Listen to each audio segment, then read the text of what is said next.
Good afternoon, everyone. I'm just about to go in for my hair appointment, and I wanted to jump on and just do a really quick video on hypnosis, because I get a lot of people who reach out to me and they've watched my videos, they've read the stuff that I share, and they're like, I really feel like you can help me.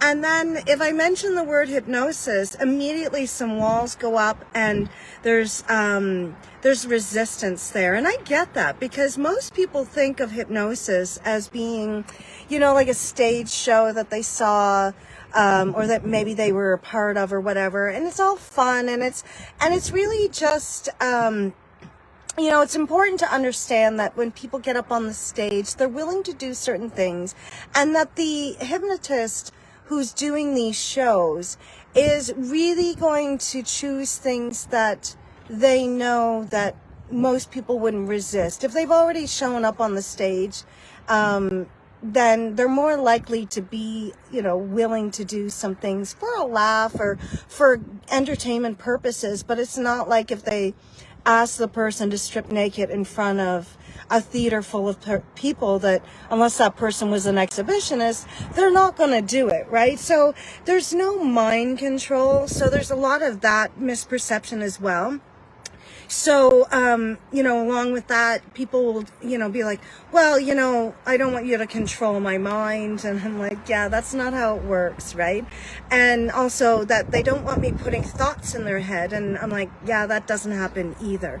But it's really hard to get past these misconceptions, because that's how it's been portrayed in movies and shows and even on stage and whatnot. And it's just really a function of, some of it's just misinformation, some of it is it's a misperception, and then some of it is out and out outdated tools that are being used by some therapists out there. So the typical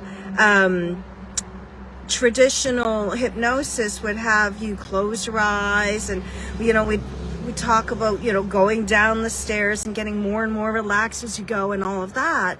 And to be honest, that's how I kind of started out as well, because that's the the basics that you learn to learn about the history and just to get a sense of how the different parts of our mind works, right? So understanding subconscious mind versus conscious mind and all of that is really important. But then where we kind of branch off in this new style or this new updated version of hypnosis is that we're just utilizing natural moments of trance that all people go into in the course of conversations. It's just that we're trained to pick up on them, and we're trained to help them deepen that level of understanding within themselves. And so it's much like going in a car ride, where if you're in the driver's seat and I'm in the passenger seat, and let's just say I have a map in my hand, and you've decided that there's a certain destination that you want to go to, and it's my job to just kind of help you get there.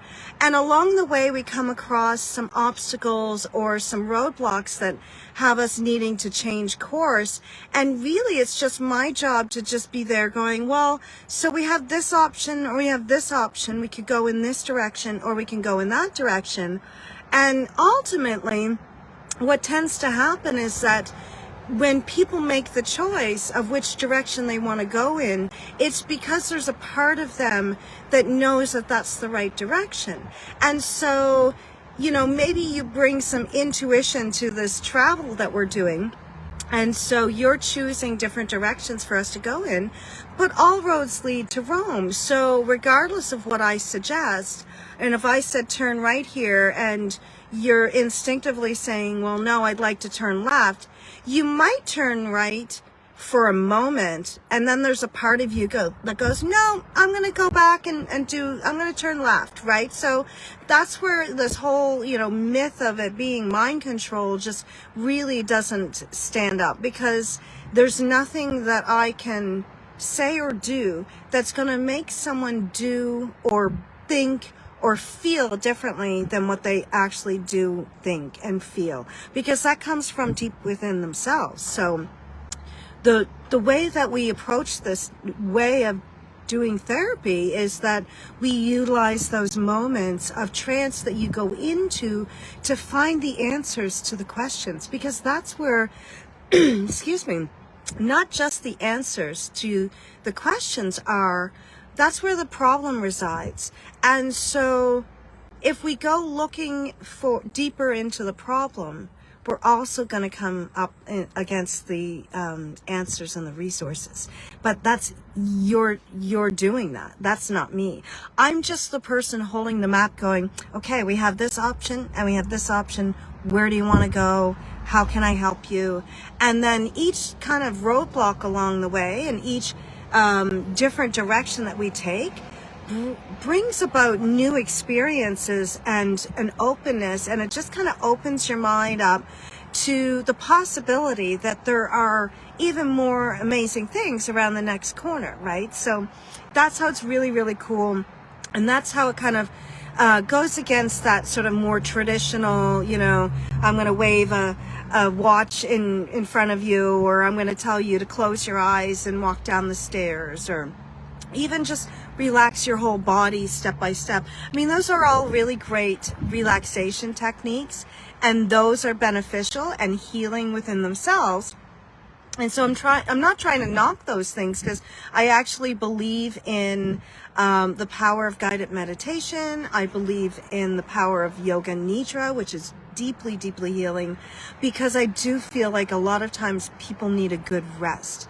And rest can be therapeutic, but not when it comes to dealing with deep issues and wounds that need to be healed, in the same way that doing hypnosis with a person who's able to hold that space for you and allow for you to do the journey safely and with the knowledge that you're in charge. Because that's really important to people, to know that not only are they in charge of who they choose to work with, but they're in charge of how the sessions go. Because ultimately, I can't help somebody by giving them what worked for me, because it works for me based on my experiences and my feelings and, you know, my environment, right? So it's not a one size fits all, and that's why I don't work with scripts or anything like that, because like if you show up with me wanting to work on say, I don't know, stress eating or emotional eating, and through the course of our conversation it becomes more than that, and we have to explore different things that are related but are the real core problem.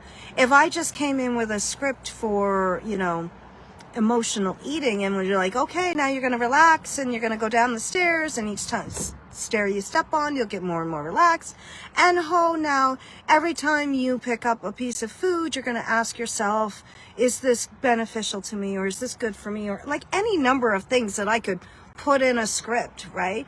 None of that is going to really be beneficial and therapeutic for you if we haven't resolved the issue, right? If we haven't gotten to that core issue, the knot that needs to be untied, then I could do hours upon hours of deep relaxation with me telling you things about ways that people have found helpful for losing weight. But if none of that is meaningful to you and addresses the real reason why you are emotionally eating, or, you know, why you're being triggered in your relationships, or, you know, why you seem to, you know, lose your patience with your children or with your spouse or whatever, if we don't get to the root of that, then I can say all the things in the world for you to go and do, and it won't necessarily do any good, or it might have like a little bit of an effect, and then after a while you'll still bump up against that issue.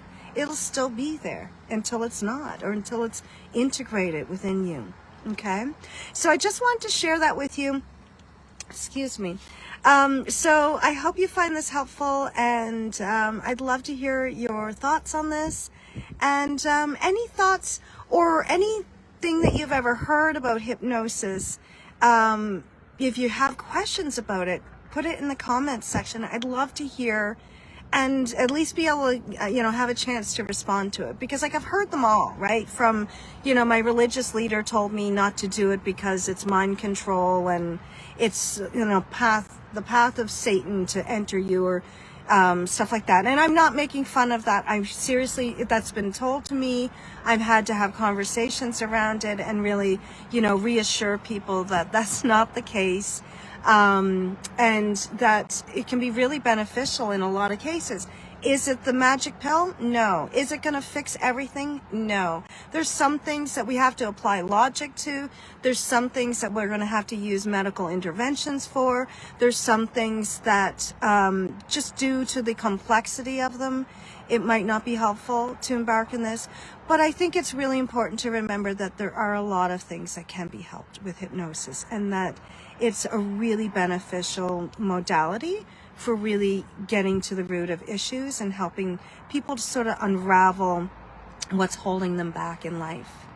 And so that's why I feel like it's important every once in a while to get on here and just kind of talk about that and do a little bit of myth busting and a little bit of conversation around it, just to sort of like let new people to my page know that this is part of what I do. It's a portion or a part of the skills that I use within my therapy. And it's not the only thing that I bring as a tool to help with healing, but it is one of the most powerful ones that I have, if I'm being honest. And so, yeah. Oh, I think I lost you, and then I'm back. So anywho, I'm going to let you go because I've got to run in and get my hair done, and that's a whole thing. So take care. Have a great rest of your day. Bye.